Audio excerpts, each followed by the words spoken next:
Biz yenə də ortaq mövzulardan danışırıq. Bəzən o qədər adamın enerjisi düşük olur.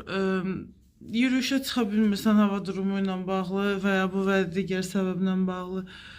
Bir dənə yuxu gəlir adama, dəhşət də, yatmaq istəyirsən. Digər baxımdan bu vəziyyət də başqa bir şeylə assosiasiya olunur. Yaxşı bir vərdişlərini, başqasının səni necə etkilədiyini, necə təsir etdiyini, onun yaşam tərzini sənə, daha pisin, daha çox səni öz təsir altına aldığını, daha yaxşının, daha zəif, az təsir gücünün olduğunu, bunu onsuz da xüsusən 18 yaşlılara, 18 yaşa çatmayan bireylərə, fərdlərə həyatı hansısa bir örnək davranışda bulunmaq və ya hansısa rutinlər, vərdişlər baxımından bütün hallarda.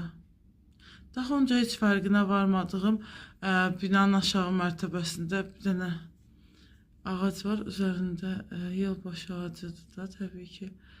Üzərində işıqlar tam yanıb sönmür, amma nəsə bir maraqlı bu hava var.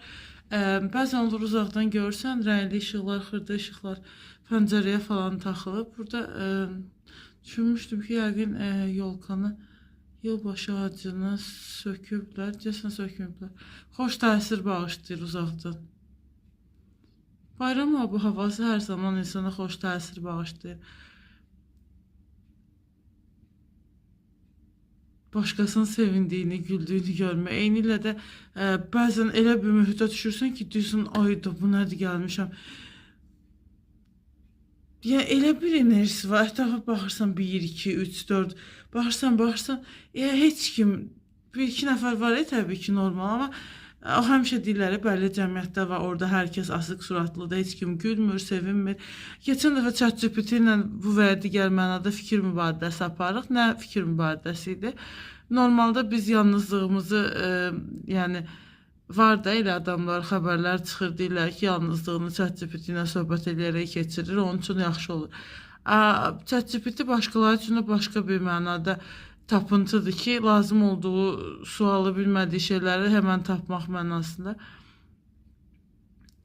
Orada yazıb, bəzən hansısa bir art terapiyadan götürürsən, rəsmləri atırsan, izahatını soruşursan,